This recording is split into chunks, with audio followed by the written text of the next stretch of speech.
ਸਤਿਨਾਮ ਵਾਹਿਗੁਰੂ। ਸਤਿਨਾਮ ਧੰਨ ਵਾਹਿਗੁਰੂ ਸਾਹਿਬ ਜੀ। ਗੁਣ ਦਾਤਾ ਹਰ ਰਾਏ ਹੈ, ਹਮ ਅਵਗਣਿਆਰੇ। ਪਾਪੀ ਪਾਥਰ ਡੂਬਦੇ, ਗੁਰਮਤਿ ਹਰਿ ਤਾਰੇ। ਤੂੰ ਗੁਣ ਦਾਤਾ ਨਿਰਮਲਾ, ਹਮ ਅਵਗਣਿਆਰੇ। ਹਰਿ ਸ਼ਰਨਾਗਤ ਰਾਖ ਲਿਹੋ, ਮੂੜ ਮੁਗਧ ਨਿਸਤਾਰੇ। ਸਗਲ ਦੁਆਰ ਕੋ ਛਾਡ ਕੈ, ਗਹਿਓ ਤੁਹਾਰੋ ਦੁਆਰ। ਬਾਹੇ ਗਹੇ ਕੀ ਲਾਜ ਅਸ, ਗੋਬਿੰਦ ਦਾਸ ਤੁਹਾਰ। ਸੱਜਣ ਸੱਚਾ ਪਾਤਸ਼ਾਹ, ਸਿਰ ਸਾਹਾਂਦੈ ਸਾਹੋ। ਜਿਸ ਪਾਸ ਬਹਿਠਿਆ ਸੋਹੀਐ, ਸਭਨਾ ਦਾ ਵਿਸਾਹੋ। ਸੱਜਣ ਸੱਚਾ ਪਾਤਸ਼ਾਹ, ਸਿਰ ਸਾਹਾਂਦੈ ਸਾਹੋ। ਜਿਸ ਪਾਸ ਬਹਿਠਿਆ ਸੋਹੀਐ, ਸਭਨਾ ਦਾ ਵਿਸਾਹੋ। ਸਤਿਨਾਮ ਸ੍ਰੀ ਵਾਹਿਗੁਰੂ ਸਾਹਿਬ ਜੀ। ਸੋਰਠ ਮਹੱਲਾ ਤੀਜਾ। ਘਰ ਪਹਿਲਾ ਤੇ ਤੁਕੀ, ਇਕ ਓੰਕਾਰ। ਸਤਿਗੁਰ ਪ੍ਰਸਾਦ, ਭਗਤਾਂ ਦੀ ਸਦਾ ਤੂੰ ਰੱਖਦਾ ਹਰ ਜੀਓ। ਧੁਰ ਤੂੰ ਰੱਖਦਾ ਆਇਆ, ਪ੍ਰਹਿਲਾਦ ਜਨ ਤੁਧ ਰਾਖ ਲਏ ਹਰ ਜੀਓ। ਹਰਨਾਖਸ਼ ਮਾਰ ਪਚਾਇਆ, ਗੁਰਮੁਖਾਂ ਨੂੰ ਪ੍ਰਤੀਤ ਹੈ ਹਰ ਜੀਓ। ਮਨ ਮੁਖ ਭਰਮ ਭੁਲਾਇਆ,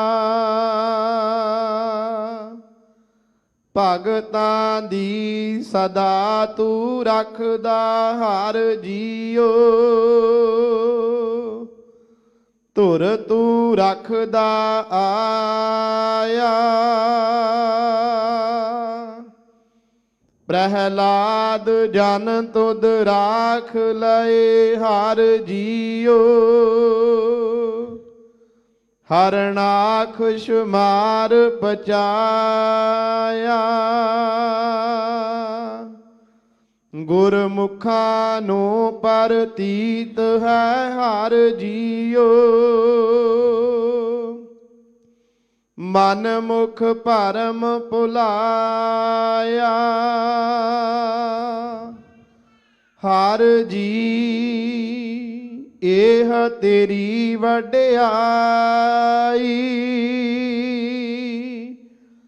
ਭਗਤਾਂ ਕੀ ਪੈਜ ਰੱਖ ਤੂੰ ਸੁਆਮੀ, ਭਗਤ ਤੇਰੀ ਸਰਣਾਈ।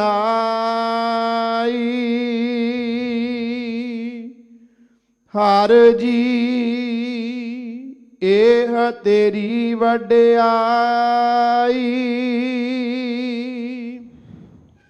ਭਗਤਾਂ ਕੀ ਪੈਜ ਰਖ ਤੂੰ ਸੁਆਮੀ, ਭਗਤ ਤੇਰੀ ਸਰਣਾਈ। ਰਹਾਉ।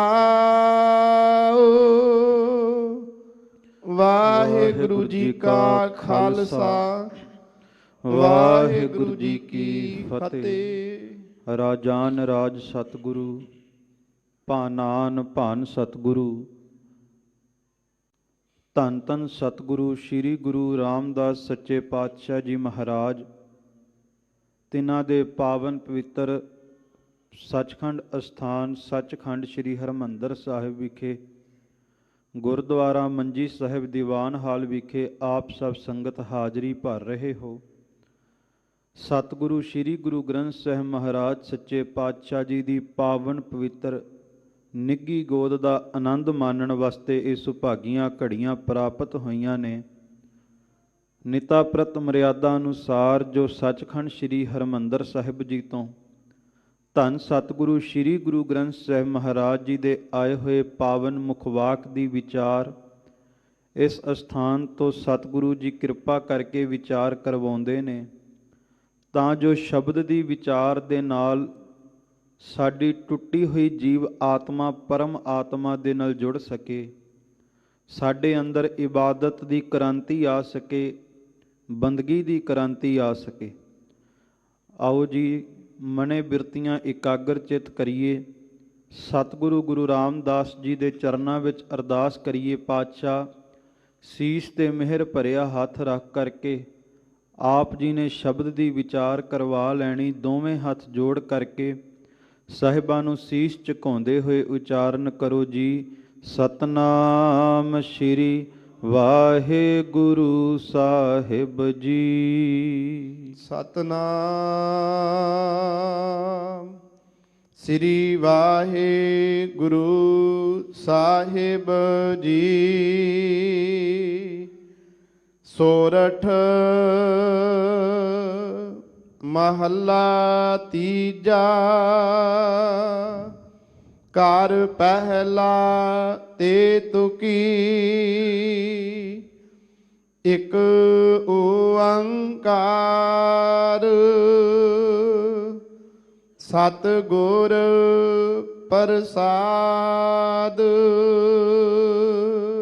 ਗੁਰੂ ਸਰੂਪ ਗੁਰੂ ਖਾਲਸਾ ਸਾਧ ਸੰਗਤ ਜੀ, ਅੱਜ ਦੇ ਪਾਵਨ ਪਵਿੱਤਰ ਹੁਕਮਨਾਮਾ ਸਾਹਿਬ ਸ੍ਰੀ ਮੁਖਵਾਕ ਜੀ ਨੂੰ ਧੰਨ ਧੰਨ ਸਤਿਗੁਰੂ ਸ੍ਰੀ ਗੁਰੂ ਅਮਰਦਾਸ ਸਾਹਿਬ ਸੱਚੇ ਪਾਤਸ਼ਾਹ ਜੀ ਮਹਾਰਾਜ ਆਪਣੀ ਪਾਵਨ ਪਵਿੱਤਰ ਮੁਬਾਰਕ ਰਸਨਾ ਤੋਂ ਸੋਰਠ ਰਾਗ ਦੇ ਅੰਦਰ ਉਚਾਰਨ ਕਰਦੇ ਹਨ।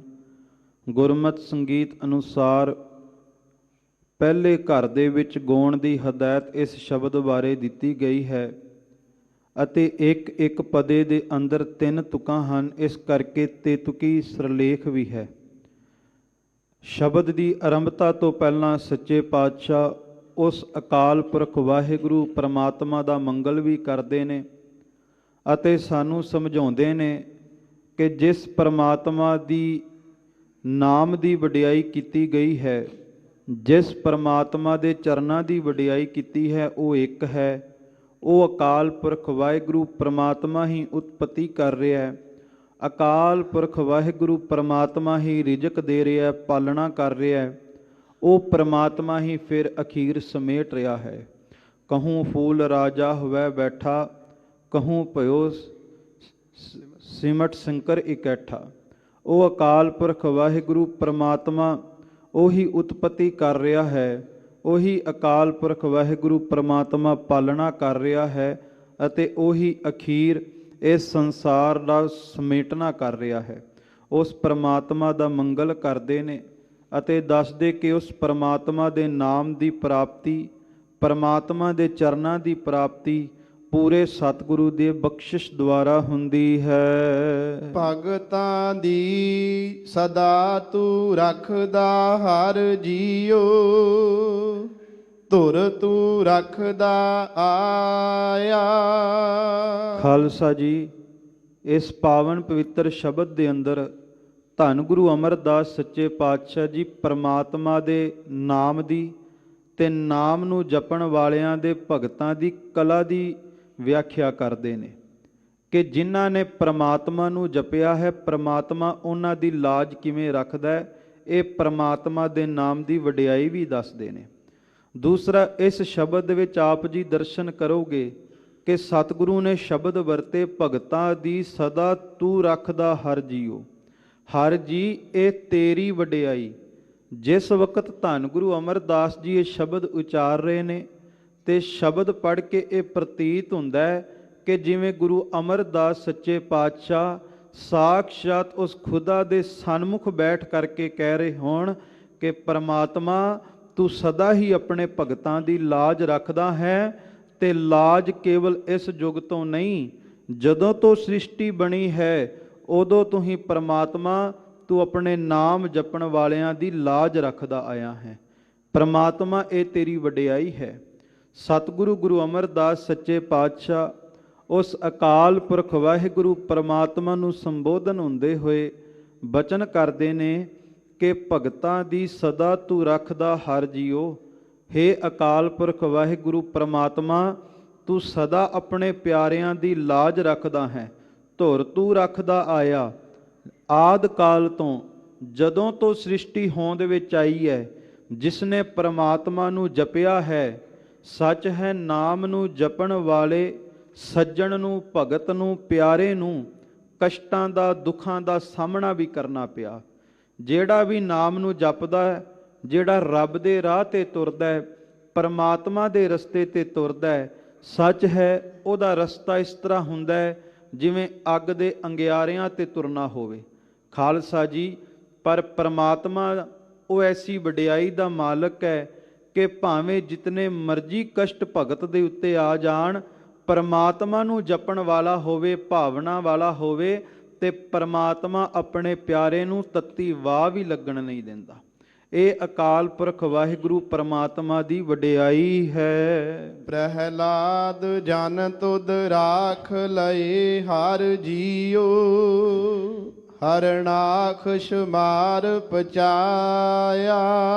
ਖਾਲਸਾ ਜੀ, ਸਤਿਗੁਰੂ ਗੁਰੂ ਅਮਰਦਾਸ ਸੱਚੇ ਪਾਤਸ਼ਾਹ ਪਰਮਾਤਮਾ ਦੀ ਵਡਿਆਈ ਦੱਸਦੇ ਹੋਏ ਭਗਤ ਪ੍ਰਹਿਲਾਦ ਜੀ ਦਾ ਉਦਾਹਰਣ ਦਿੰਦੇ ਨੇ। ਗੁਰੂ ਕੀ ਬਾਣੀ ਦੇ ਵਿੱਚ ਸ਼ਬਦ ਆਉਂਦੇ, ਰਾਮ ਜਪੋ ਜੀ ਐਸੇ ਐਸੇ ਧਰੂ ਪ੍ਰਹਿਲਾਦ ਜਪਿਓ ਹਰ ਜੈਸੇ। ਸਤਿਗੁਰੂ ਨੇ ਕਿਹਾ ਇਸ ਤਰ੍ਹਾਂ ਜਪੀ ਜਿਵੇਂ ਕਦੇ ਭਗਤ ਧਰੂ ਨੇ, ਭਗਤ ਪ੍ਰਹਿਲਾਦ ਨੇ ਜਪਿਆ। ਕਾਰਨ ਬੜਾ ਵੱਡਾ ਹੈ। ਉਹਨਾਂ ਭਗਤਾਂ ਦਾ ਉਦਾਹਰਣ ਕਿਉਂ ਦਿੱਤਾ? ਭਗਤ ਧਰੂ ਜੀ ਦਾ ਜਦੋਂ ਇਤਿਹਾਸ ਪੜ੍ਹਦੇ ਹਾਂ, ਸਾਨੂੰ ਨਜ਼ਰ ਹੀ ਆਵੇਗਾ ਕਿ ਧਰੂ ਹੱਸਦਾ ਕਰ ਆਇਆ, ਕਰ ਪਿਆਰ ਪਿਓ ਕੁੱਛੜ ਲੀਤਾ। ਕਿ ਭਗਤ ਧਰੂ ਜੀ ਆਪਣੇ ਨਾਲ ਦੇ ਸਾਥੀਆਂ ਦੇ ਨਾਲ ਖੇਡ ਕੇ ਜਦੋਂ ਘਰ ਪਰਤੇ, ਪਿਤਾ ਨੇ ਪਿਆਰ ਦੇ ਨਾਲ ਆਪਣੀ ਗੋਦ ਵਿੱਚ ਬਿਠਾਇਆ। ਮਤਰੇਈ ਮਾਂ ਨੇ ਰੋਸ ਕੀਤਾ, ਈਰਖਾ ਕੀਤੀ, ਕ੍ਰੋਧ ਵਿੱਚ ਭਗਤ ਧਰੂ ਨੂੰ ਪਿਤਾ ਦੀ ਗੋਦ ਤੋਂ ਉਠਾ ਦਿੱਤਾ। ਪਿਤਾ ਦੇ ਇਸ ਵਖਰੇਵੇਂ ਤੋਂ ਭਗਤ ਧਰੂ ਜੀ ਨਿਰਾਸ਼ ਹੋਏ, ਉਦਾਸ ਹੋਏ, ਆਪਣੀ ਮਾਂ ਕੋਲ ਗਏ। ਮਾਤਾ ਨੂੰ ਜਾ ਕੇ ਪੁੱਛਿਆ, ਕਿਸ ਉਦਮ ਤੇ ਰਾਜ ਮਿਲੈ, ਸ਼ਤਰੂ ਤੇ ਸਭ ਹੋਵਨ ਮੀਤਾ। ਖਾਲਸਾ ਜੀ, ਜੇ ਚਾਹੁੰਦੇ ਆ ਨਾ ਬੱਚੇ ਭਗਤ ਹੋਣ, ਤੇ ਬੱਚਿਆਂ ਨੂੰ ਭਗਤ ਬਣਾਉਣ ਤੋਂ ਪਹਿਲਾਂ ਮਾਂ ਪਿਓ ਨੂੰ ਖੁਦ ਭਗਤ ਬਣਨਾ ਪਵੇਗਾ। ਮਾਂ ਨੂੰ ਪੁੱਛਿਆ, ਮਾਂ ਕਿ ਰਾਜ ਕਿਵੇਂ ਮਿਲੇਗਾ, ਇਹ ਵੈਰੀ ਇਹ ਸ਼ਤਰੂ ਮਿੱਤਰ ਕਿਵੇਂ ਬਣਨਗੇ? ਮਾਂ ਭਾਵਨਾ ਵਾਲੀ ਸੀ, ਉਹਨੇ ਇਹ ਨਹੀਂ ਕਿਹਾ ਆਪਣੇ ਪਿਤਾ ਦੀ ਬਗਾਵਤ ਕਰ ਦੇ। ਮਾਂ ਨੇ ਕਿਹਾ, ਬੇਟਾ ਪਰਮੇਸ਼ਰ ਆਰਾਧੀਐ ਜੇਦੂ ਹੋਈਐ ਪਤਤ ਪੁਨੀਤਾ। ਤੂੰ ਰੱਬ ਦਾ ਨਾਮ ਤੇ ਆ, ਪ੍ਰਮਾਤਮਾ ਤੈਨੂੰ ਸ੍ਰਿਸ਼ਟੀ ਦਾ ਰਾਜ ਬਖਸ਼ੇਗਾ। ਸੱਚ ਹੈ, ਜਿਸ ਇਹ ਨਾਮ ਨੂੰ ਜਪਣ ਵਾਲਿਆਂ ਨੂੰ ਪ੍ਰਮਾਤਮਾ ਦਰਗਾਹ ਦੀ ਪਾਤਸ਼ਾਹੀ ਦਿੰਦਾ ਹੈ। ਖਾਲਸਾ ਜੀ, ਭਗਤ ਧਰੂ ਜੀ ਜਪਣ ਵਾਸਤੇ ਮਹਿਲਾਂ ਨੂੰ ਤਿਆਗ ਕੇ ਚੱਲੇ।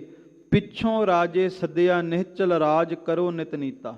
ਰਾਜੇ ਨੂੰ ਪਤਾ ਲੱਗਾ, ਸੁਨੇਹਾ ਲਾ ਦਿੱਤਾ ਕਿ ਤੈਨੂੰ ਮੈਂ ਅੱਧਾ ਰਾਜ ਦੇਣਾ। ਤੇ ਵੇਖੋ ਅੱਜ ਕਿਤੇ ਸਿੱਖ ਬਾਣੀ ਪੜ੍ਹਦਾ ਹੋਵੇ, ਕਿਸੇ ਕਾਰਜ ਨੂੰ ਮੁੱਖ ਰੱਖ ਕੇ ਜਦੋਂ ਗੁਰੂ ਅਰਦਾਸ ਪੂਰੀ ਕਰ ਦਵੇ, ਬਾਅਦ ਵਿੱਚ ਕਈ ਵਾਰ ਵੇਖਣ ਵਿੱਚ ਆਉਂਦਾ ਸੀ ਬਾਣੀ ਪੜ੍ਹਨੀ ਛੱਡ ਦਿੰਦੇ ਆ, ਦਾਤ ਲੈ ਕਰਕੇ ਦਾਤੇ ਨੂੰ ਭੁੱਲ ਜਾਂਦੇ ਆ। ਭਗਤ ਧਰੂ ਨੂੰ ਅੱਧੀ ਸ੍ਰਿਸ਼ਟੀ ਦੇ ਰਾਜ ਦਾ ਸੁਨੇਹਾ ਮਿਲਿਆ, ਚੌਂਕੜਾ ਲਾ ਕੇ ਵੈਰਾਗ ਵਿੱਚ ਆ ਗਏ। ਪੁੱਛਿਆ ਇੰਨਾ ਵੈਰਾਗ ਕਿਸ ਗੱਲ ਦਾ? ਕਹਿੰਦੇ ਹਜੇ ਭਗਤੀ ਕਰਨ ਵਾਸਤੇ ਤੁਰਿਆ ਸਾਂ, ਅੱਧੀ ਸ੍ਰਿਸ਼ਟੀ ਦਾ ਰਾਜ ਮਿਲ ਗਿਆ। ਜੇ ਕਿਤੇ ਮੈਂ ਪ੍ਰਮਾਤਮਾ ਦੀ ਭਗਤੀ ਕਰੀ ਜਾਵਾਂ ਤੇ ਪ੍ਰਮਾਤਮਾ ਆਪਣੇ ਚਰਨਾਂ ਦੀ ਮੌਜ ਵੀ ਜ਼ਰੂਰ ਦੇਵੇਗਾ। ਲਾਲਚ ਵੇਖ ਕਰਕੇ ਭਗਤ ਧਰੂ ਨੇ ਭਗਤੀ ਨਹੀਂ ਛੱਡੀ, ਇਸ ਕਰਕੇ ਕਿਹਾ ਉਵੇਂ ਜਪੀ। ਦੂਸਰਾ ਭਗਤ ਪ੍ਰਹਿਲਾਦ ਜੀ ਦਾ ਜ਼ਿਕਰ। ਕਹਿੰਦੇ ਭਗਤ ਪ੍ਰਹਿਲਾਦ ਜੀ ਦੇ ਜਿਹੜੇ ਪਿਤਾ ਸੀ ਹਰਨਾਕਸ, ਇਤਨਾ ਕਿ ਹੰਕਾਰ ਹੋ ਗਿਆ ਆਪਣੀ ਹਸਤੀ ਦਾ। ਇਹ ਐਲਾਨ ਕਰ ਦਿੱਤਾ ਕੋਈ ਵੀ ਹਰੀ ਦਾ ਜਾਪ ਨਾ ਕਰੇ, ਸਾਰੇ ਹਰਨਾਕਸ਼ ਜਪਿਆ ਕਰਨ। ਕਹਿੰਦੇ ਇੱਕ ਦਿਨ ਭਗਤ ਪ੍ਰਹਿਲਾਦ ਜੀ ਜਦੋਂ ਪੜ੍ਹਨ ਦੀ ਉਮਰ ਹੋਈ ਤੇ ਰਥ ਦੇ ਉੱਤੇ ਸਵਾਰ ਹੋ ਕਰਕੇ ਆਪਣੇ ਵਿਦਿਆਲੇ ਵੱਲ ਜਾ ਰਹੇ ਸਨ, ਗੁਰੂਕੁਲ ਵੱਲ ਜਾ ਰਹੇ ਸਨ। ਰਸਤੇ ਵਿੱਚ ਕਹਿੰਦੇ ਆਵਾਜ਼ ਕੰਨਾਂ ਵਿੱਚ ਪਈ ਕਿ ਪ੍ਰਮਾਤਮਾ ਅਕਾਲ ਪੁਰਖ ਕੇਵਲ ਤੂੰ ਹੀ ਸਾਡੀ ਸਹਾਇਤਾ ਕਰ ਸਕਦਾ, ਕੋਈ ਹੋਰ ਸਾਡੀ ਬਾਂਹ ਨਹੀਂ ਪਕੜ ਸਕਦਾ। ਇਹ ਸ਼ਬਦ ਜਦੋਂ ਭਗਤ ਪ੍ਰਹਿਲਾਦ ਨੇ ਸੁਣੇ, ਰਥ ਨੂੰ ਰੁਕਵਾਇਆ, ਉਤਰ ਕਰਕੇ ਉਸ ਝੌਂਪੜੀ ਵਿੱਚ ਗਏ। ਜਾ ਕੇ ਵੇਖਿਆ ਉਹ ਦੋਵੇਂ ਪਤੀ ਪਤਨੀ ਅਰਦਾਸ ਕਰ ਰਹੇ ਸਨ ਅੱਖਾਂ ਬੰਦ ਕਰਕੇ, ਪ੍ਰਮਾਤਮਾ ਕੇਵਲ ਤੂੰ ਸਾਡੀ ਬਾਂਹ ਪਕੜ ਸਕਦਾ, ਕੋਈ ਹੋਰ ਨਹੀਂ ਪਕੜ ਸਕਦਾ। ਭਗਤ ਪ੍ਰਹਿਲਾਦ ਨੇ ਕਿਹਾ ਤੁਸੀਂ ਮੇਰੇ ਪਿਤਾ ਦਾ ਹੁਕਮ ਨਹੀਂ ਮੰਨ ਰਹੇ। ਮੇਰੇ ਪਿਤਾ ਨੇ ਕਿਹਾ ਕੇਵਲ ਹਰਨਾਕਸ਼ ਦਾ ਜਾਪ ਕਰਨਾ। ਕਹਿੰਦੇ ਹੁਣ ਹਰਨਾਕਸ਼ ਦਾ ਜਾਪ ਨਹੀਂ ਬਚਾ ਸਕਦਾ, ਕੇਵਲ ਹਰੀ ਦਾ ਜਾਪ ਬਚਾ ਸਕਦਾ। ਭਗਤ ਪ੍ਰਹਿਲਾਦ ਨੇ ਪੁੱਛਿਆ ਵੀ ਕਿਉਂ? ਐਸਾ ਕਿਹੜਾ ਕੰਮ ਹੈ, ਐਸੀ ਕਿਹੜੀ ਸਹਾਇਤਾ ਜਿਹੜਾ ਮੇਰਾ ਪਿਤਾ ਨਾ ਕਰ ਸਕੇ? ਕਹਿੰਦੇ ਉਹਨਾਂ ਦੋਵਾਂ ਨੇ ਜਵਾਬ ਦਿੱਤਾ ਅਸੀਂ ਮਿੱਟੀ ਦੇ ਭਾਂਡੇ ਬਣਾਉਂਦੇ ਆ, ਆਵੇ ਦੇ ਵਿੱਚ ਮਿੱਟੀ ਦੇ ਭਾਂਡੇ ਬਣਾ ਕਰਕੇ ਬੰਦ ਕੀਤਾ, ਪਰ ਵੇਖੋ ਆਵਾਜ਼ ਆ ਰਹੀ ਹੈ ਬਿੱਲੀ ਦੇ ਬਲੂੰਗੜਿਆਂ ਦੀ, ਤੇ ਹੁਣ ਕਿਤੇ ਅੱਗ ਦੇ ਸੇਕ ਦੇ ਕਾਰਨ ਉਹ ਮਰ ਨਾ ਜਾਣ, ਇਸ ਕਰਕੇ ਅਸੀਂ ਪ੍ਰਮਾਤਮਾ ਦੇ ਚਰਨਾਂ ਵਿੱਚ ਅਰਦਾਸ ਕਰ ਰਹੇ ਹਾਂ। ਭਗਤ ਪ੍ਰਹਿਲਾਦ ਨੇ ਕਿਹਾ ਕਿ ਪ੍ਰਮਾਤਮਾ ਅੱਗੇ ਅਰਦਾਸ ਕਰੋਗੇ ਤੇ ਪ੍ਰਮਾਤਮਾ ਅੱਗੇ ਕੀਤੀ ਅਰਦਾਸ ਬਿੱਲੀ ਦੇ ਬੱਚਿਆਂ ਨੂੰ ਅੱਗ ਤੋਂ ਬਚਾ ਲਵੇਗੀ? ਤੇ ਖਾਲਸਾ ਜੀ ਉਹ ਦੋਵੇਂ ਭਾਵਨਾ ਵਾਲੇ ਸਨ। ਕਹਿੰਦੇ ਜੇ ਪ੍ਰਮਾਤਮਾ ਕਿਰਪਾ ਕਰੇ ਉਹ ਬਿਨਾਂ ਸਵਾਸਾਂ ਤੋਂ ਵੀ ਜਿਉਂਦਿਆਂ ਰੱਖ ਸਕਦਾ, ਅੱਗ ਦੀ ਕਿਹੜੀ ਗੱਲ ਹੈ। ਪ੍ਰਮਾਤਮਾ ਅੱਗੇ ਭਾਵਨਾ ਨਾਲ ਅਰਦਾਸ ਕੀਤੀ ਜਾਵੇ, ਤੱਤੀ ਵਾਹ ਵੀ ਲੱਗਣ ਨਹੀਂ ਦਿੰਦਾ। ਕਹਿੰਦੇ ਭਗਤ ਪ੍ਰਹਿਲਾਦ ਨੇ ਕਿਹਾ ਜਦੋਂ ਆਵਾ ਦੁਬਾਰਾ ਖੋਲੋ ਮੈਨੂੰ ਜ਼ਰੂਰ ਦੱਸ ਦਿਓ। ਖਾਲਸਾ ਜੀ ਕੁਝ ਦਿਨਾਂ ਬਾਅਦ ਜਦੋਂ ਆਵਾ ਖੋਲਿਆ, ਵੇਖਿਆ ਕਿ ਜਿਹੜੀ ਅੱਗ ਮਿੱਟੀ ਦੇ ਭਾਂਡਿਆਂ ਨੂੰ ਸੇਕ ਦਿੰਦੀ ਹੈ, ਭਾਂਡੇ ਪੱਕੇ ਹੋ ਜਾਂਦੇ, ਪਰ ਉਹ ਬਿੱਲੀ ਦੇ ਜਿਹੜੇ ਬੱਚੇ ਸਨ ਉਹਨਾਂ ਨੂੰ ਅੱਗ ਕੁਝ ਵੀ ਕਰ ਨਾ ਸਕੀ, ਅੱਗ ਵਾਲ ਵੀ ਵਿੰਗਾ ਨਾ ਕਰ ਸਕੀ। ਇੱਥੋਂ ਐਸੀ ਜਾਗ ਲੱਗੀ ਭਗਤੀ ਕਰਨ ਦੀ, ਭਗਤ ਪ੍ਰਹਿਲਾਦ ਨੇ ਪਰਮਾਤਮਾ ਦੇ ਨਾਮ ਨੂੰ ਜਪਣਾ ਸ਼ੁਰੂ ਕਰ ਦਿੱਤਾ, ਰਾਮ ਨਾਮ ਦਾ ਜਪ ਕੀਤਾ। ਪਰ ਮੈਂ ਬੇਨਤੀ ਕਰਾਂ, ਭਗਤ ਪ੍ਰਹਿਲਾਦ ਨੇ ਉਸ ਰਾਮ ਨਾਮ ਦਾ ਜਪ ਕੀਤਾ ਹੈ ਜਿਸ ਰਾਮ ਨੇ ਦਸ਼ਰਥ ਦੇ ਪੁੱਤਰ ਸ਼੍ਰੀ ਰਾਮਚੰਦਰ ਨੂੰ ਦੁਨੀਆ ਤੇ ਭੇਜਿਆ ਸੀ। ਤੈਤੋਂ ਹੀ ਬਲਰਾਮ ਲੈ ਨਲ ਬਾਣਾ ਦੈਸ ਰਕਾਇਆ, ਤੈਤੋਂ ਹੀ ਬਲ ਕ੍ਰਿਸ਼ਨ ਲੈ ਕੰਸਕੇਸੀ ਪਕੜ ਗਿਰਾਇਆ। ਇਹ ਉਸ ਰਾਮ ਦੀ ਗੱਲ ਹੈ ਜਿਹੜਾ ਕਣ ਕਣ ਵਿੱਚ ਰਮਿਆ ਹੈ। ਖਾਲਸਾ ਜੀ ਪਰਮਾਤਮਾ ਦੇ ਨਾਮ ਨੂੰ ਜਪਿਆ, ਪਰ ਹਰਨਾਕਸ਼ ਨੂੰ ਇਹ ਗੱਲ ਪਚੀ ਨਾ। ਤੇ ਜੋ ਧੰਨ ਗੁਰੂ ਅਮਰਦਾਸ ਜੀ ਨੇ ਕਿਹਾ ਨਾ ਕਿ ਉਹ ਆਪਣੇ ਭਗਤਾਂ ਦੀ ਲਾਜ ਰੱਖਦਾ ਹੈ, ਸੱਚਮੁੱਚ ਪ੍ਰਮਾਤਮਾ ਨੇ ਨਾਮ ਦੀ ਕਲਾ ਵਰਤਾਈ। ਕਹਿੰਦੇ ਭਗਤ ਪ੍ਰਹਿਲਾਦ ਦੇ ਹਿਰਦੇ 'ਚ ਭਰੋਸਾ ਸੀ ਨਾਮ ਪ੍ਰਤੀ। ਹਰਨਾਕਸ਼ ਨੇ ਸਜ਼ਾ ਸੁਣਾਈ ਕਦੇ ਪਹਾੜ ਤੋਂ ਗੇਰਨ ਦੀ, ਪਰ ਕਹਿੰਦੇ ਪ੍ਰਮਾਤਮਾ ਦੇ ਨਾਮ ਦੀ ਕਲਾ ਐਸੀ ਵਰਤੀ ਕਿ ਪਹਾੜ ਤੋਂ ਜਦੋਂ ਗੇਰਿਆ ਗਿਆ, ਭਗਤ ਪ੍ਰਹਿਲਾਦ ਦਾ ਭਾਰ ਰੂੰ ਵਰਗਾ ਹੋ ਗਿਆ, ਬਿਲਕੁਲ ਰੂੰ ਦੀ ਤਰ੍ਹਾਂ ਜ਼ਮੀਨ ਤੇ ਆ ਕਰਕੇ ਖੜੇ ਹੋ ਗਏ ਤੇ ਪ੍ਰਮਾਤਮਾ ਦੇ ਨਾਮ ਨੇ ਕੁਝ ਵਿਗੜਨ ਨਾ ਦਿੱਤਾ। ਉਸ ਤੋਂ ਬਾਅਦ ਜੇ ਅੱਗ ਵਿੱਚ ਵੀ ਬਿਠਾਇਆ ਤਾਂ ਉੱਥੇ ਵੀ ਖਾਲਸਾ ਜੀ ਪਰਮਾਤਮਾ ਦੇ ਨਾਮ ਦੀ ਕਲਾ ਵਰਤੀ।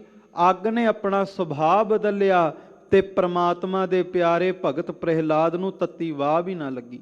ਤਾਤੀ ਵਾਹ ਨਾ ਲੱਗ ਗਈ, ਪਾਰ ਬ੍ਰਹਮ ਸਰਣਾਈ, ਚੌਗਿਰਦ ਹਮਾਰੇ ਰਾਮ ਕਰ ਦੁੱਖ ਲੱਗੈ ਨਾ ਪਾਈ। ਇਸ ਕਰਕੇ ਰੋਜ਼ਾਨਾ ਹੀ ਸੋਦਰਤ ਦੇ ਵਿੱਚ ਪੜ੍ਹਦੇ ਹਾਂ, ਹਰ ਜੁਗ ਜੁਗ ਭਗਤ ਉਪਾਇਆ, ਪੈਜ ਰੱਖਦਾ ਆਇਆ ਰਾਮ ਰਾਜੇ, ਹਰਨਾਕਸ ਦੁਸ਼ਟ ਹਰ ਮਾਰਿਆ, ਪ੍ਰਹਿਲਾਦ ਤਰਾਇਆ। ਵੇਖੋ ਪ੍ਰਮਾਤਮਾ ਨੇ ਆਪਣੇ ਭਗਤ ਦੀ ਲਾਜ ਰੱਖੀ ਤੇ ਥੰਬ ਦੇ ਵਿੱਚੋਂ ਪ੍ਰਗਟ ਹੋ ਕਰਕੇ ਨਰਸਿੰਘ ਦਾ ਅਵਤਾਰ ਧਾਰਨ ਕਰਕੇ ਪਰਮਾਤਮਾ ਨੇ ਉਸ ਹੰਕਾਰੀ ਦਾ, ਉਸ ਦੁਸ਼ਟ ਦਾ ਨਾਸ਼ ਕਰ ਦਿੱਤਾ ਤੇ ਭਗਤ ਪ੍ਰਹਿਲਾਦ ਦੀ ਜੈ ਜੈਕਾਰ ਸਦੀਆਂ ਤੱਕ ਕਰਵਾ ਦਿੱਤੀ। ਸੋ ਇਸ ਕਰਕੇ ਗੁਰੂ ਅਮਰਦਾਸ ਜੀ ਕਹਿੰਦੇ ਨੇ, ਪ੍ਰਮਾਤਮਾ ਤੂੰ ਸਦਾ ਆਪਣੇ ਪਿਆਰਿਆਂ ਦੀ ਲਾਜ ਰੱਖਦਾ ਹੈ, ਜਿਸ ਤਰ੍ਹਾਂ ਤੂੰ ਭਗਤ ਪ੍ਰਹਿਲਾਦ ਦੀ ਲਾਜ ਰੱਖੀ ਹੈ। ਸੱਚ ਹੈ, ਜੇ ਅੱਜ ਵੀ ਤੈਨੂੰ ਕੋਈ ਜਪ ਲਵੇ ਤੇ ਤੂੰ ਭਗਤ ਪ੍ਰਹਿਲਾਦ ਦੀ ਤਰ੍ਹਾਂ ਅੱਜ ਵੀ ਆਪਣੇ ਭਗਤਾਂ ਦੀ ਲਾਜ ਰੱਖਦਾ ਹੈ। ਖਾਲਸਾ ਜੀ, ਆਪਾਂ ਸੱਚਖੰਡ ਸ੍ਰੀ ਹਰਿਮੰਦਰ ਸਾਹਿਬ ਗੁਰੂ ਰਾਮਦਾਸ ਜੀ ਦੇ ਚਰਨਾਂ ਵਿੱਚ ਅਰਦਾਸ ਕਰਦੇ ਆ ਨਾ, ਹਾਜ਼ਰੀਆਂ ਭਰਦੇ ਆ, ਤੇ ਮੈਂ ਬੇਨਤੀ ਅਕਸਰ ਕਰਦਾ ਕਿ ਵੇਖੋ, ਪਿਆਰ ਦੇ ਨਾਲ, ਭਰੋਸੇ ਦੇ ਨਾਲ, ਭਾਵਨਾ ਦੇ ਨਾਲ ਧੰਨ ਸਤਿਗੁਰੂ ਗੁਰੂ ਰਾਮਦਾਸ ਸੱਚੇ ਪਾਤਸ਼ਾਹ ਦੇ ਚਰਨਾਂ ਵਿੱਚ ਅਰਦਾਸ ਕਰਕੇ ਵੇਖਿਓ। ਜੀਵਨ ਵਿੱਚ ਹਰ ਇੱਕ ਦੇ ਐਸਾ ਪਲ ਆਉਂਦਾ ਹੀ ਆਉਂਦਾ ਹੈ ਜਦੋਂ ਦੁਨੀਆ ਦੇ ਸਾਰੇ ਬੂਹੇ ਬੰਦ ਹੋ ਜਾਂਦੇ ਨੇ, ਦੁਨੀਆ ਦੇ ਸਾਰੇ ਰਿਸ਼ਤੇ ਨਾਤੇ ਸਾਥ ਛੱਡ ਦਿੰਦੇ ਨੇ। ਕਈ ਵਾਰ ਜੀਵਨ ਵਿੱਚ ਐਸਾ ਸਮਾਂ ਆਉਂਦਾ ਹੈ ਮੁਸ਼ਕਲ ਦਾ ਕਿ ਸਾਰੇ ਰਿਸ਼ਤੇ ਸਾਥ ਛੱਡ ਜਾਂਦੇ ਨੇ, ਦੁਨੀਆ ਦੇ ਸਾਰੇ ਬੂਹੇ ਬੰਦ ਹੋ ਜਾਂਦੇ ਨੇ। ਤੇ ਉਦੋਂ ਵੀ ਜੇ ਗੁਰੂ ਰਾਮਦਾਸ ਦੇ ਚਰਨਾਂ ਵਿੱਚ ਅਰਦਾਸ ਕਰ ਲਈਏ ਨਾ, ਦੁਨੀਆ ਦੇ ਸਾਰੇ ਰਿਸ਼ਤੇ ਤੇ ਤੇਰਾ ਸਾਥ ਛੱਡ ਸਕਦੇ ਨੇ, ਪਰ ਗੁਰੂ ਰਾਮਦਾਸ ਸੱਚਾ ਪਾਤਸ਼ਾਹ ਤੇਰੀ ਬਾਂਹ ਕਦੇ ਵੀ ਨਹੀਂ ਛੱਡੇਗਾ। ਦੁਨੀਆ ਦੇ ਸਾਰੇ ਬੂਹੇ ਬੰਦ ਹੋ ਸਕਦੇ ਆ, ਪਰ ਧੰਨ ਗੁਰੂ ਰਾਮਦਾਸ ਦੇ ਘਰ ਦਾ ਬੂਹਾ ਆਪਣੇ ਸਿੱਖ ਵਾਸਤੇ ਕਦੇ ਵੀ ਬੰਦ ਨਹੀਂ ਹੁੰਦਾ।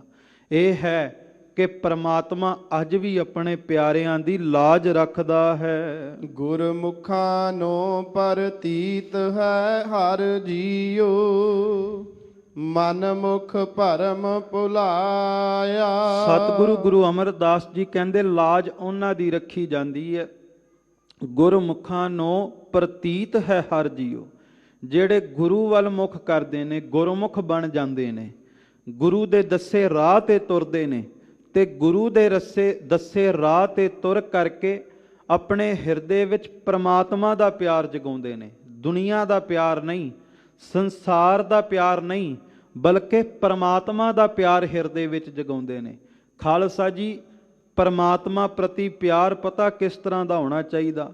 ਸਤਿਗੁਰੂ ਗੁਰੂ ਤੇਗ ਬਹਾਦਰ ਜੀ ਕਹਿੰਦੇ, ਜਿਵੇਂ ਮਛਲੀ ਦਾ ਪਾਣੀ ਦੇ ਨਾਲ ਪਿਆਰ ਹੈ, ਪਰ ਮਾਫ ਕਰਨਾ, ਬਹੁਤਾ ਲੋਕਾਂ ਦਾ ਪ੍ਰਮਾਤਮਾ ਨਾਲ ਪਿਆਰ ਹੁੰਦਾ ਹੈ ਇੱਕ ਪੰਛੀ ਦੀ ਤਰ੍ਹਾਂ।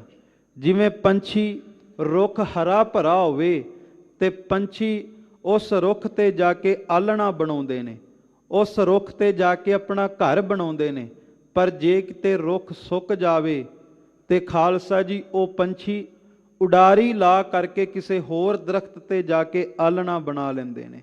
ਪਰ ਜੇ ਕਿਸੇ ਟੋਭੇ ਸਰੋਵਰ ਦੇ ਵਿੱਚ ਮਛਲੀ ਹੋਵੇ, ਉੱਥੇ ਪਾਣੀ ਦੇ ਵਿੱਚ ਰਹਿ ਕੇ ਆਨੰਦ ਮਾਣਦੀ ਹੋਵੇ, ਪਾਣੀ ਸੁੱਕ ਜਾਵੇ, ਮਛਲੀ ਕਿਸੇ ਹੋਰ ਪਾਸੇ ਤਲਾਸ਼ ਵਿੱਚ ਨਹੀਂ ਜਾਂਦੀ, ਬਲਕਿ ਉੱਥੇ ਹੀ ਪਾਣੀ ਦੀ ਯਾਦ ਵਿੱਚ ਤੜਪ ਤੜਪ ਕੇ ਮਰ ਜਾਂਦੀ ਹੈ, ਆਪਣਾ ਘਰ ਨਹੀਂ ਬਦਲਦੀ। ਕਹਿੰਦੇ ਇਸ ਤਰ੍ਹਾਂ ਤੂੰ ਵੀ ਗੁਰੂ ਨੂੰ ਜੇ ਪਿਆਰ ਕਰਨਾ, ਪੰਛੀ ਵਰਗਾ ਪਿਆਰ ਨਾ ਕਰੀ ਵੀ ਸੁੱਖ ਮਿਲ ਗਿਆ ਤੇ ਗੁਰੂ ਘਰ ਜੇ ਇੱਕ ਵੀ ਜੀਵਨ ਵਿੱਚ ਦੁੱਖ ਆ ਗਿਆ ਤੇ ਗੁਰੂ ਦਾ ਬੂਹਾ ਛੱਡ ਦਿੱਤਾ। ਪਿਆਰ ਕਰਨਾ ਮਛਲੀ ਵਰਗਾ ਕਰੀ ਕਿ ਤੇਰੇ ਦਿਨ ਦੀ ਸ਼ੁਰੂਆਤ ਹੋਵੇ ਤੇ ਬਾਣੀ ਤੋਂ ਹੋਵੇ, ਤੇ ਜਿੱਦਣ ਨਿਤਨੇਮ ਦੀ ਬਾਣੀ ਜੀਵਨ ਵਿੱਚ ਨਾ ਹੋਵੇ ਤੇ ਤੇਰਾ ਹਿਰਦਾ ਵੀ ਮਛਲੀ ਦੀ ਤਰ੍ਹਾਂ ਤੜਪੇ ਤੇ ਕਵੇ ਇੱਕ ਘੜੀ ਨਾ ਮਿਲਤੇ ਤਾਂ ਕਲਯੁਗ ਹੋਤਾ, ਹੁਣ ਕਦ ਮਿਲੀਐ ਪ੍ਰੇਤੁਦ ਭਗਵੰਤਾ। ਸਤਿਗੁਰੂ ਗੁਰੂ ਅਮਰਦਾਸ ਜੀ ਕਹਿੰਦੇ, ਜਿਹੜੇ ਗੁਰਮੁਖ ਨੇ, ਗੁਰੂ ਦੇ ਦੱਸੇ ਰਾਹ ਤੇ ਤੁਰਦੇ ਨੇ, ਉਹਨਾਂ ਦੇ ਹਿਰਦੇ ਵਿੱਚ ਪ੍ਰਮਾਤਮਾ ਪ੍ਰਤੀ ਪ੍ਰਤੀਤ ਉਪਜਦੀ ਹੈ। ਤੇ ਜਿਹੜੇ ਪ੍ਰਮਾਤਮਾ ਨੂੰ ਪਿਆਰ ਕਰਦੇ ਨੇ, ਪ੍ਰਮਾਤਮਾ ਉਹਨਾਂ ਦੀ ਲਾਜ ਰੱਖਦਾ ਹੈ। ਪਰ ਜਿਹੜੇ ਮਨਮੁਖ ਹੋ ਜਾਂਦੇ ਨੇ, ਉਹ ਸਦਾ ਹੀ ਜੀਵਨ ਵਿੱਚ ਭਰਮ ਜਾਂਦੇ ਨੇ, ਭਟਕ ਜਾਂਦੇ ਨੇ, ਮਨਮੁਖਾਂ ਦੀ ਕੋਈ ਬਾਂਹ ਨਹੀਂ ਪਕੜਦਾ। ਹਰ ਜੀ ਇਹ ਤੇਰੀ ਵਡਿਆਈ। ਸਤਿਗੁਰੂ ਗੁਰੂ ਅਮਰਦਾਸ ਜੀ ਕਹਿੰਦੇ ਨੇ, ਹਰ ਜੀ ਇਹ ਤੇਰੀ ਵਡਿਆਈ, ਕਿ ਪ੍ਰਮਾਤਮਾ ਇਹ ਤੇਰੀ ਵਡਿਆਈ ਹੈ, ਤੇਰੀ ਦਿਆਲਤਾ ਹੈ, ਤੇਰੀ ਰਹਿਮਤ, ਤੇਰੀ ਬਖਸ਼ਿਸ਼ ਹੈ। ਭਗਤਾਂ ਕੀ ਪੈਜ ਰਖ ਤੂੰ ਸੁਆਮੀ, ਭਗਤ ਤੇਰੀ ਸਰਣਾਈ। ਪਰਮਾਤਮਾ ਤੇਰੀ ਵਡਿਆਈ ਕੀ ਹੈ? ਕਹਿੰਦੇ ਤੇਰੀ ਵਡਿਆਈ ਹੈ ਜਿਹੜਾ ਭਗਤ ਬਣ ਕੇ ਤੇਰੀ ਸ਼ਰਣੀ ਆ ਜਾਂਦਾ ਹੈ ਪ੍ਰਮਾਤਮਾ, ਤੂੰ ਉਹਦੀ ਪੈਜ ਰੱਖਦਾ ਹੈ, ਤੂੰ ਉਹਦੀ ਲਾਜ ਰੱਖਦਾ ਹੈ, ਤੂੰ ਦੁਨੀਆ ਦੇ ਉੱਤੇ ਉਹਦੀ ਪੱਤ ਰੱਖਦਾ ਹੈ। ਪਰ ਖਾਲਸਾ ਜੀ, ਪਰਮਾਤਮਾ ਦਾ ਭਗਤ ਹੋਣਾ ਹੀ ਤੇ ਕਠਨ ਹੈ। ਆਖਣ ਔਖਾ ਸਾਚਾ ਨਾਉ, ਸੱਚੇ ਨਾਮ ਨੂੰ ਜਪਣਾ, ਪਰਮਾਤਮਾ ਦਾ ਭਗਤ ਹੋਣਾ ਬਹੁਤ ਕਠਨ ਹੈ। ਤੇ ਭਗਤ ਦੇ 3 ਅੱਖਰ ਸਾਨੂੰ ਸਮਝਾਉਂਦੇ ਨੇ ਕਿ ਭਗਤ ਹੋਣ ਵਾਸਤੇ ਤੇਰੇ ਅੰਦਰ ਭਾਵਨਾ ਹੋਵੇ। ਭੱਬਾ ਅੱਖਰ ਇਹ ਦੱਸਦਾ ਹੈ, ਗੱਗਾ ਅੱਖਰ ਦੱਸਦਾ ਹੈ ਤੇਰੇ ਅੰਦਰ ਗੋਬਿੰਦ ਨੂੰ ਮਿਲਣ ਦੀ ਤੜਪ ਹੋਵੇ, ਤੇ ਤੱਤਾ ਅੱਖਰ ਦੱਸਦਾ ਹੈ ਕਿ ਤੇਰੇ ਅੰਦਰ ਵਕਾਰਾਂ ਦਾ, ਆਪਣੀ ਮਤ ਦਾ ਤਿਆਗ ਹੋਵੇ, ਤਾਂ ਜਾ ਕਰਕੇ ਤੂੰ ਪਰਮਾਤਮਾ ਦਾ ਭਗਤ ਬਣੇਗਾ। ਤੇ ਜਦੋਂ ਪਰਮਾਤਮਾ ਦਾ ਭਗਤ ਬਣ ਗਿਆ, ਫਿਰ ਜੀਵਨ ਦੇ ਵਿੱਚ ਹਰ ਥਾਈਂ ਪ੍ਰਮਾਤਮਾ ਤੇਰੀ ਸਹਾਇਤਾ ਕਰੇਗਾ। ਰਹਾਉ। ਵਿਸ਼ਰਾਮ ਦੇਂਦੇ ਹੋਏ ਸਤਿਗੁਰੂ ਅੱਗੇ ਬਖਸ਼ਿਸ਼ ਕਰਦੇ ਹਨ। ਭਗਤਾਂ ਨੂੰ ਜਮ ਜੋਹੀ ਨਾ ਸਾਕੈ, ਕਾਲ ਨਾ ਨੇੜੇ ਜਾਈ। ਸਤਿਗੁਰੂ ਕਹਿੰਦੇ ਜਿਹੜੇ ਪ੍ਰਮਾਤਮਾ ਦੇ ਭਗਤ ਨੇ ਨਾ, ਉਹਨਾਂ ਨੂੰ ਜਮਦੂਤ ਤੇ ਮੌਤ ਰੂਪੀ ਕਾਲ ਇਹ ਕਦੇ ਵੀ ਉਹਨਾਂ ਨੂੰ ਖਤਮ ਨਹੀਂ ਕਰ ਸਕਦੇ, ਭਗਤ ਦੀ ਹਸਤੀ ਨਹੀਂ ਮਿਟਾ ਸਕਦੇ। ਖਾਲਸਾ ਜੀ, ਆਨੰਦਪੁਰ ਸਾਹਿਬ ਦੀ ਧਰਤੀ ਤੇ ਧੰਨ ਗੁਰੂ ਗੋਬਿੰਦ ਸਿੰਘ ਜੀ ਦਾ ਦਰਬਾਰ ਲੱਗਾ, ਤੇ ਸੱਚੇ ਪਾਤਸ਼ਾਹ ਗੁਰੂ ਗੋਬਿੰਦ ਸਿੰਘ ਜੀ ਆਪਣੇ ਦਰਬਾਰ ਦੇ ਵਿੱਚ ਸਿੱਖਾਂ ਨੂੰ ਇਹ ਪੁੱਛਦੇ ਨੇ ਕਿ ਸ਼ਕਤੀ ਵੱਡੀ ਹੈ ਕਿ ਭਗਤੀ ਵੱਡੀ ਹੈ। ਕੋਈ ਕਹਿੰਦਾ ਜੀ ਸ਼ਕਤੀ ਵੱਡੀ ਹੈ, ਸਤਿਗੁਰੂ ਕਹਿੰਦੇ ਨਹੀਂ, ਸ਼ਕਤੀ ਨਹੀਂ ਬਲਕਿ ਪਰਮਾਤਮਾ ਦੀ ਭਗਤੀ ਵੱਡੀ ਹੈ। ਉਹਨਾਂ ਕਿਹਾ ਜੀ ਨਹੀਂ ਸ਼ਕਤੀ ਵੱਡੀ ਹੈ, ਸਤਿਗੁਰੂ ਕਹਿੰਦੇ ਸ਼ਕਤੀ ਨਹੀਂ, ਪਰਮਾਤਮਾ ਦੀ ਭਗਤੀ ਵੱਡੀ ਹੈ। ਸਿੱਖਾਂ ਨੇ ਬੇਨਤੀ ਕੀਤੀ ਜੀ ਕਿਸ ਤਰ੍ਹਾਂ? ਧੰਨ ਗੁਰੂ ਗੋਬਿੰਦ ਸਿੰਘ ਮਹਾਰਾਜ ਸੱਚੇ ਪਾਤਸ਼ਾਹ ਕਹਿੰਦੇ ਜਰਾ ਇਹ ਦੱਸੋ, ਭਗਤ ਕਬੀਰ ਸਾਹਿਬ ਵੇਲੇ ਬਾਦਸ਼ਾਹ ਕੌਣ ਸੀ ਇਸ ਧਰਤੀ ਦਾ? ਜਦੋਂ ਬਾਦਸ਼ਾਹ ਬਾਰੇ ਪੁੱਛਿਆ ਗਿਆ, ਸਭਨਾਂ ਦੇ ਚਿਹਰੇ ਉਹ ਥੱਲੇ ਨੂੰ ਝੁਕ ਗਏ, ਕੋਈ ਵੀ ਜਵਾਬ ਨਾ ਆਇਆ, ਕਿਸੇ ਨੂੰ ਬਾਦਸ਼ਾਹ ਦਾ ਨਾਮ ਨਹੀਂ ਸੀ ਪਤਾ। ਸਤਿਗੁਰੂ ਗੁਰੂ ਗੋਬਿੰਦ ਸਿੰਘ ਮਹਾਰਾਜ ਕਹਿੰਦੇ ਭਗਤ ਕਬੀਰ ਸਾਹਿਬ ਬਾਰੇ ਕਿਸ ਕਿਸ ਨੂੰ ਪਤਾ ਹੈ? ਤੇ ਸਾਰੇ ਸਿੱਖਾਂ ਦੇ ਚਿਹਰੇ ਖਿੜ ਗਏ, ਸਭਨਾਂ ਨੇ ਜਵਾਬ ਦਿੱਤਾ ਕਿ ਭਗਤ ਸਾਹਿਬ ਬਾਰੇ ਹਰ ਇੱਕ ਸਿੱਖ ਜਾਣਦਾ।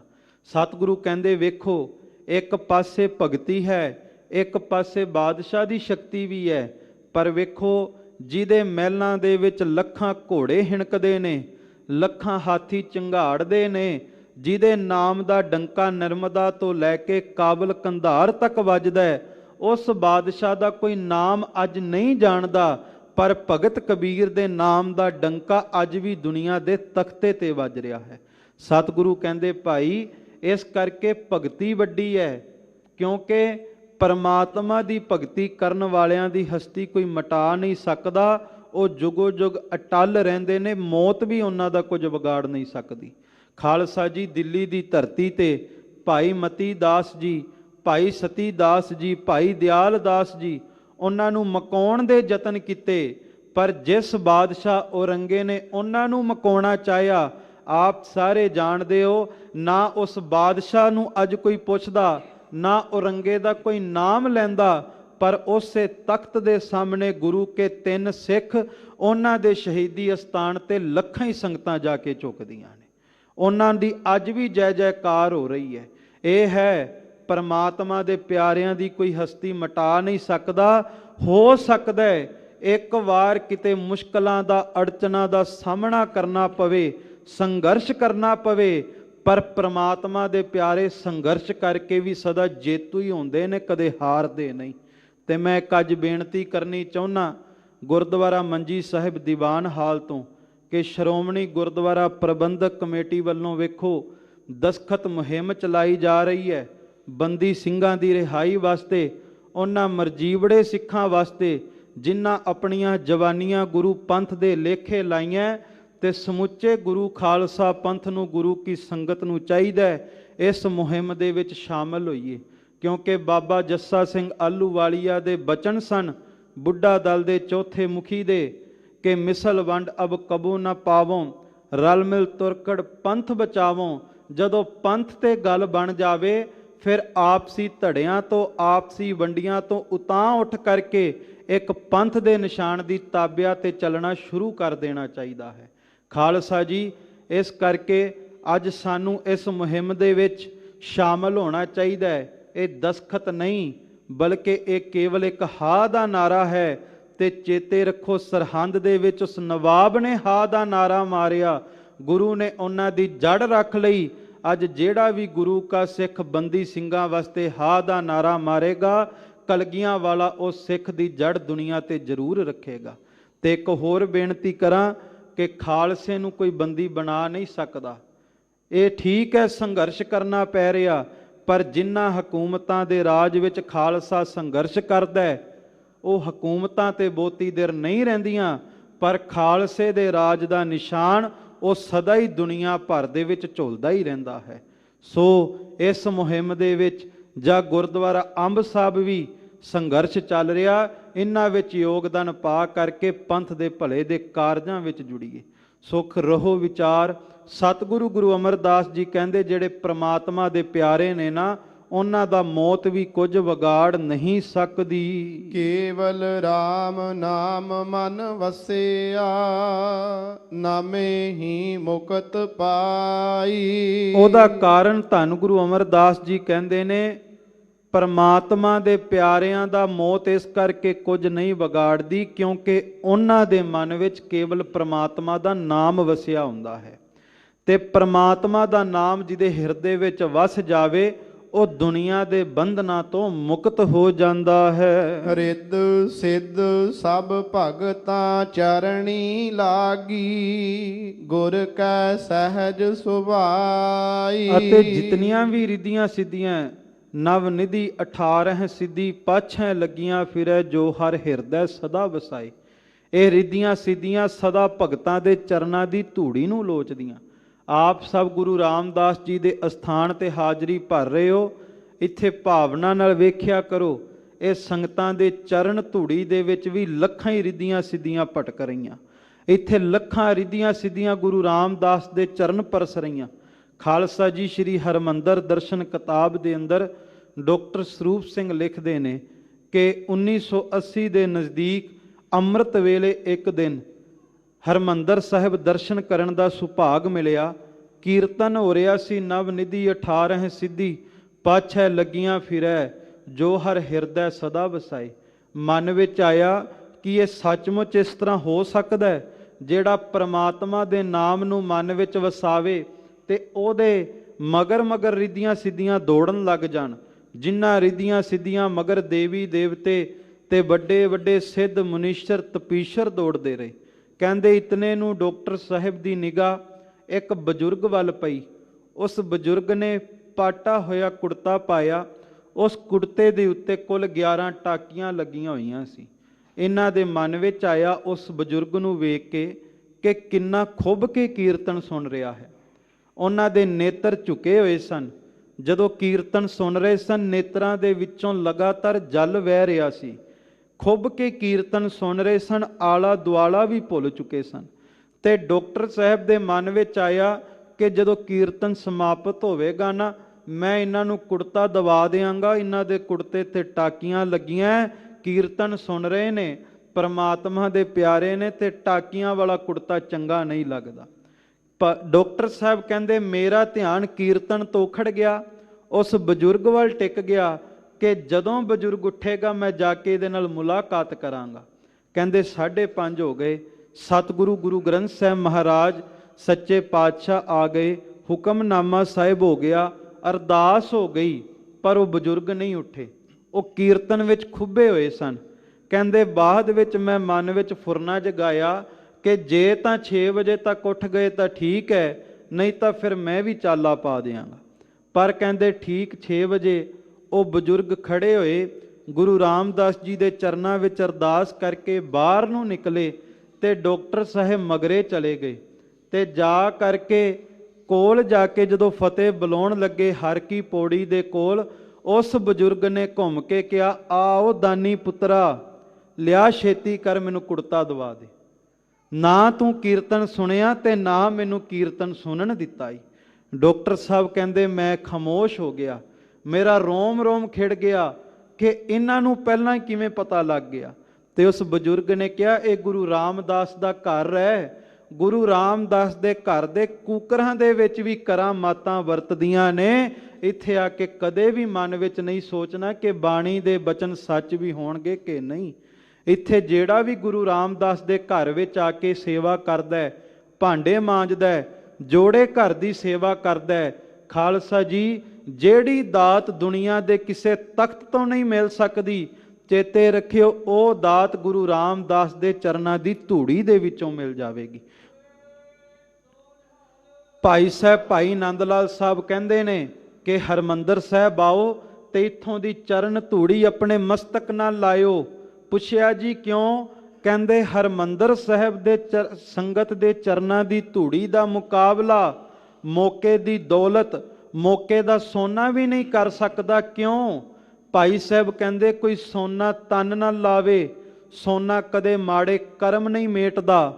ਸੋਨਾ ਕੋਈ ਤਨ ਨਾਲ ਲਾਵੇ, ਸੋਨਾ ਕਦੇ ਦੁੱਖ ਖਤਮ ਨਹੀਂ ਕਰਦਾ, ਤਕਲੀਫ ਖਤਮ ਨਹੀਂ ਕਰਦਾ।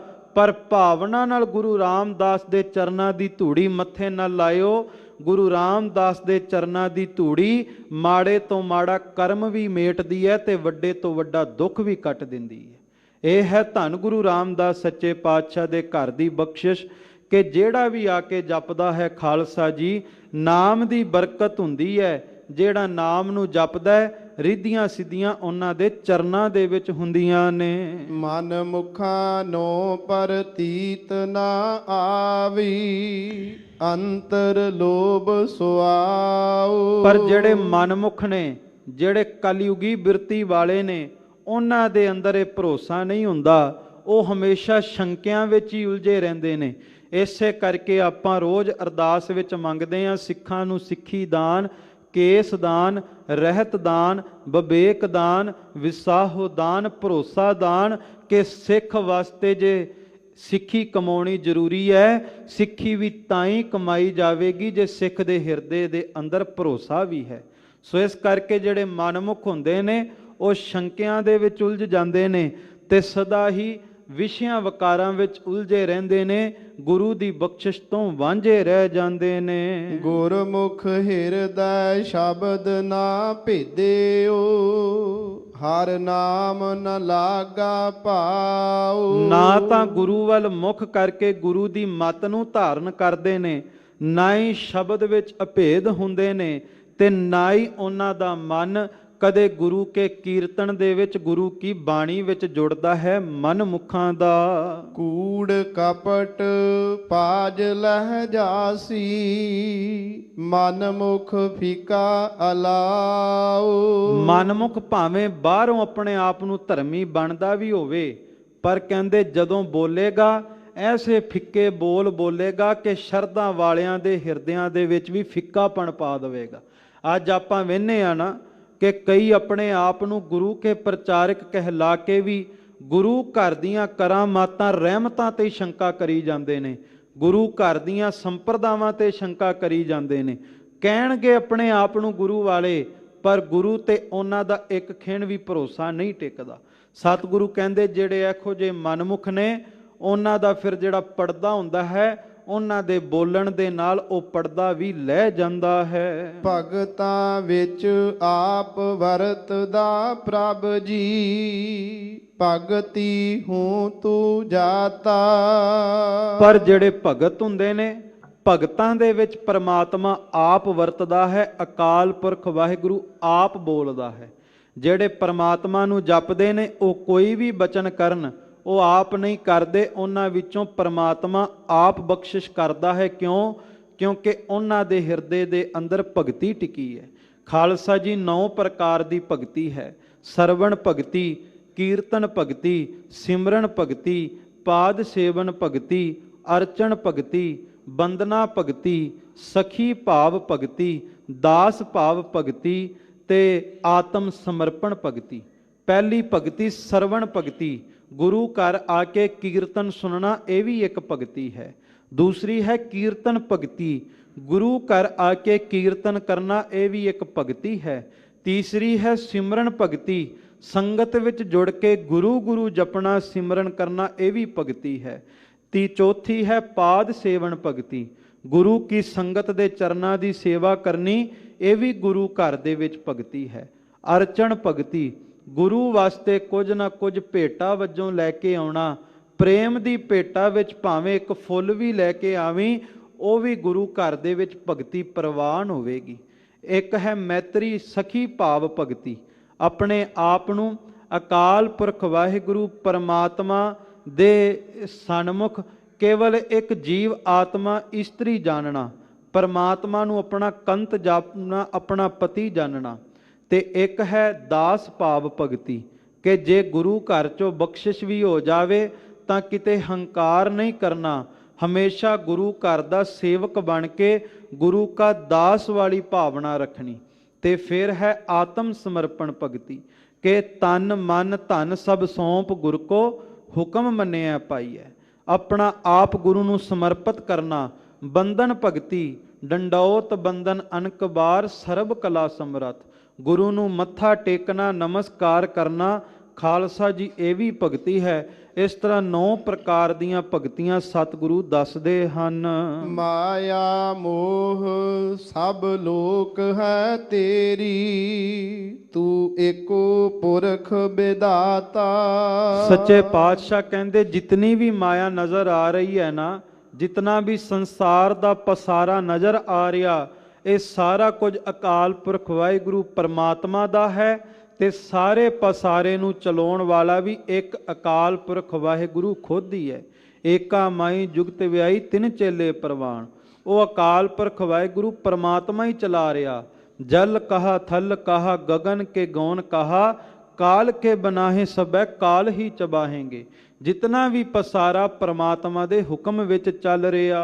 हਉ मैं मार मनसा मन है समाणी, गुर कै शब्द पछाता। सतगुरु कहंदे ਜਿਹੜੇ परमात्मा दे भगत ਹੁੰਦੇ ਨੇ, ਆਪਣੇ ਅੰਦਰੋਂ ਹੰਕਾਰ ਨੂੰ ਮਾਰ ਦਿੰਦੇ ਨੇ, ਆਪਣੀ ਹਸਤੀ ਮਿਟਾ ਦਿੰਦੇ ਨੇ। ਕਿਉਂਕਿ ਜਦੋਂ ਤੱਕ ਆਪਣੀ ਹਸਤੀ ਮਿਟਾਈ ਨਾ ਜਾਵੇ, ਉਦੋਂ ਤੱਕ ਗੁਰੂ ਦੇ ਸ਼ਬਦ ਦੀ ਪਹਿਚਾਣ ਨਹੀਂ ਹੁੰਦੀ ਤੇ ਗੁਰੂ ਦੇ ਨਾਲ ਸਾਂਝ ਵੀ ਨਹੀਂ ਪੈਂਦੀ। ਜਬ ਹਮ ਹੋਤੇ ਤਬ ਤੂੰ ਨਾਹੀ, ਅਬ ਤੂੰ ਹੀ ਮੈਂ ਨਾਹੀ। ਆਪਣੀ ਹਸਤੀ ਮਿਟਾ ਕੇ ਮੈਂ ਮੇਰੀ ਮੁਕਾ ਕਰਕੇ ਹੀ ਗੁਰੂ ਦੇ ਸ਼ਬਦ ਨਾਲ ਸਾਂਝ ਪੈਂਦੀ ਹੈ। ਅਚਿੰਤ ਕੰਮ ਕਰਹਿ ਪ੍ਰਭ ਤਿਨ ਕੇ, ਜਿਨ ਹਰ ਕਾ ਨਾਮ ਪਿਆਰਾ। ਤੇ ਜਿਨ੍ਹਾਂ ਨੂੰ ਪ੍ਰਮਾਤਮਾ ਦਾ ਨਾਮ ਪਿਆਰਾ ਲੱਗਦਾ ਹੈ, ਉਹਨਾਂ ਦੇ ਸਾਰੇ ਕਾਰਜ ਪ੍ਰਮਾਤਮਾ ਆਪ ਹੀ ਕਰ ਦਿੰਦਾ ਹੈ ਤੇ ਪਿਆਰਿਆਂ ਨੂੰ ਕਿਸੇ ਗੱਲ ਦੀ ਚਿੰਤਾ ਹੀ ਨਹੀਂ ਹੁੰਦੀ। ਭਗਤ ਧੰਨਾ ਜੀ ਨੂੰ ਪ੍ਰਮਾਤਮਾ ਦਾ ਨਾਮ ਪਿਆਰਾ ਲੱਗਾ ਤੇ ਭਗਤ ਧੰਨਾ ਜੀ ਦੇ ਖੇਤਾਂ ਨੂੰ ਪਾਣੀ ਵੀ ਪ੍ਰਮਾਤਮਾ ਨੇ ਆਪ ਆ ਕਰਕੇ ਲਾਇਆ ਤੇ ਭਗਤ ਧੰਨੇ ਨੂੰ ਕਿਸੇ ਗੱਲ ਦੀ ਚਿੰਤਾ ਵੀ ਨਹੀਂ ਸੀ। ਇਹ ਸੀ ਭਗਤ ਦਾ ਪਿਆਰ ਤੇ ਭਗਤ ਦੇ ਕੰਮ ਕਰਨ ਪ੍ਰਮਾਤਮਾ ਆਇਆ, ਇਹ ਸੀ ਪ੍ਰਮਾਤਮਾ ਦਾ ਪਿਆਰ। ਗੁਰ ਪ੍ਰਸਾਦ ਸਦਾ ਮਨ ਵਸਿਆ, ਸਭ ਕਾਜ ਸਵਾਰਨ ਹਾਰਾ। ਪਰ ਕਹਿੰਦੇ ਪ੍ਰਮਾਤਮਾ ਨੂੰ ਮਨ ਵਿੱਚ ਵਸਾਉਣ ਦਾ ਕੋਈ ਦਾਅਵਾ ਨਹੀਂ ਕਰ ਸਕਦਾ। ਇਹ ਗੁਰੂ ਦੀ ਬਖਸ਼ਿਸ਼ ਦੇ ਨਾਲ ਹੀ ਮਨ ਵਿੱਚ ਵਸਦਾ ਹੈ। ਤੇ ਜਿਹਦੇ ਤੇ ਗੁਰੂ ਦੀ ਬਖਸ਼ਿਸ਼ ਹੋ ਜਾਵੇ ਨਾ, ਅਨੰਦ ਭਇਆ ਸੁਖ ਪਾਇਆ ਮਿਲ ਗੁਰੂ ਗੋਵਿੰਦਾ, ਸਭੇ ਕਾਜ ਸਵਾਰਿਆ ਜਾ ਤੁਧ ਭਾਵੰਦਾ। ਉਹਦੇ ਸਾਰੇ ਕਾਰਜ ਗੁਰੂ ਆਪ ਸਵਾਰ ਦਿੰਦਾ ਹੈ। ਉਹਨਾਂ ਕੀ ਰੀਸ ਕਰੇ ਸੋਵੇ ਗੁਚੈ, ਜਿਨ ਹਰ ਪ੍ਰਭ ਹੈ ਰਖਵਾਰਾ। ਤੇ ਜਿਨ੍ਹਾਂ ਨੂੰ ਪਰਮਾਤਮਾ ਨੇ ਆਪ ਰੱਖਿਆ ਆਪਣੀ ਦਰਗਾਹ ਵਿੱਚ, ਪਰਮਾਤਮਾ ਨੇ ਆਪਣੇ ਪਿਆਰੇ ਬਣਾਇਆ। ਜੇ ਕੋਈ ਪਰਮਾਤਮਾ ਦੇ ਪਿਆਰਿਆਂ ਦੀ ਰੀਸ ਕਰਨੀ ਚਾਹਵੇ ਤੇ ਉਹਦੀ ਮੂਰਖਤਾ ਹੈ। ਪਰਮਾਤਮਾ ਦੇ ਪਿਆਰਿਆਂ ਦੀ ਰੀਸ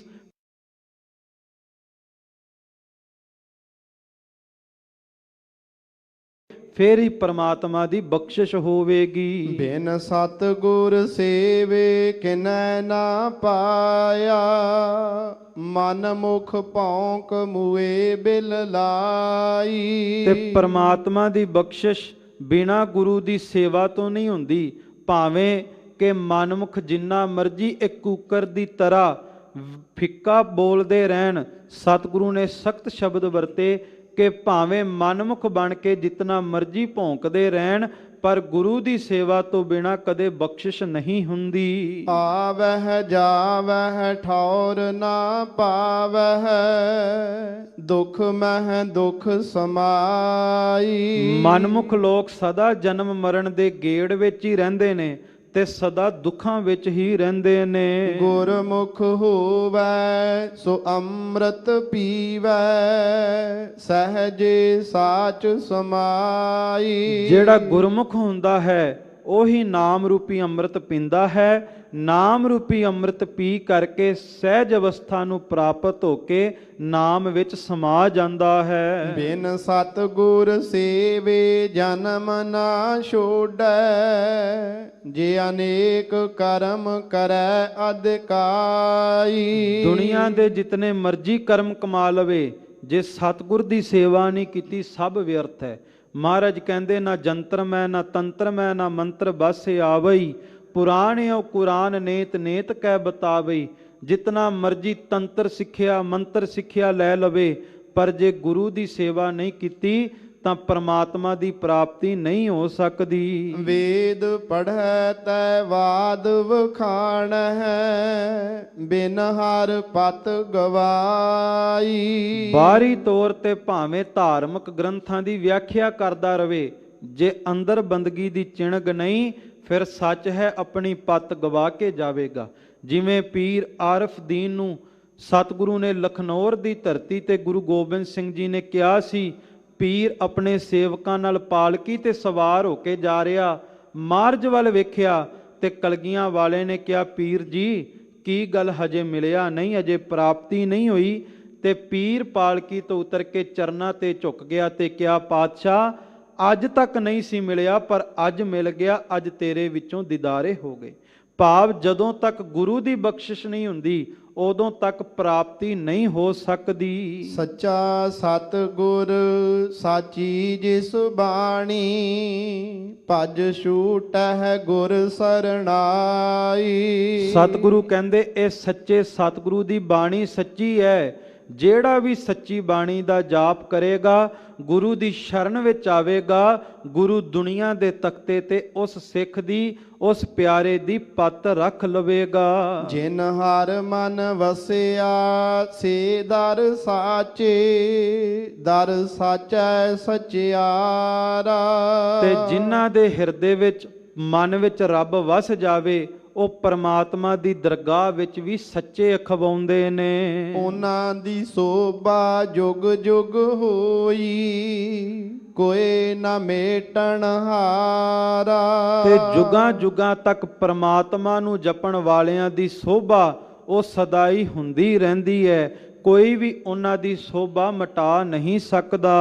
ਨਾਨਕ ਤਿਨ ਕੈ ਸਦ ਬਲਹਾਰੈ, ਜਿਨ ਹਰ ਰਾਖਿਆ ਉਰ ਧਾਰਾ।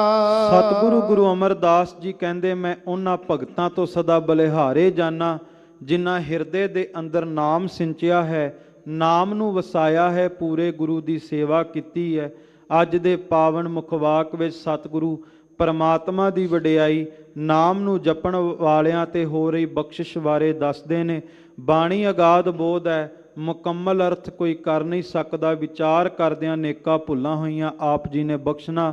ਆਪ ਸਭ ਸੰਗਤ ਦਾ, ਸਤਿਗੁਰੂ ਗੁਰੂ ਰਾਮਦਾਸ ਜੀ ਦਾ, ਧੰਨ ਗੁਰੂ ਗ੍ਰੰਥ ਸਾਹਿਬ ਜੀ ਦਾ ਰੋਮ ਰੋਮ ਕਰਕੇ ਧੰਨਵਾਦ। ਸਿੰਘ ਸਾਹਿਬ ਗਿਆਨੀ ਜਗਤਾਰ ਸਿੰਘ ਜੀ, ਮੁੱਖ ਗ੍ਰੰਥੀ ਸੱਚਖੰਡ ਸ੍ਰੀ ਹਰਿਮੰਦਰ ਸਾਹਿਬ ਅਤੇ ਸ਼੍ਰੋਮਣੀ ਗੁਰਦੁਆਰਾ ਪ੍ਰਬੰਧਕ ਕਮੇਟੀ ਦਾ ਧੰਨਵਾਦ।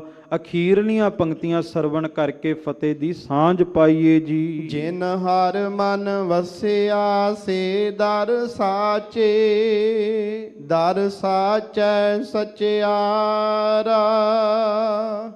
ਉਹਨਾਂ ਦੀ ਸੋਭਾ ਜੁਗ ਜੁਗ ਹੋਈ, ਕੋਈ ਨਾ ਮੇਟਣ ਹਾਰਾ।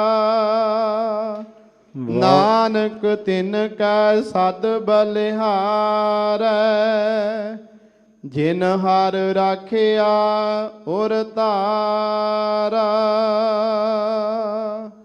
ਵਾਹਿਗੁਰੂ ਜੀ ਕਾ ਖਾਲਸਾ, ਵਾਹਿਗੁਰੂ ਜੀ ਕੀ ਫਤਿਹ।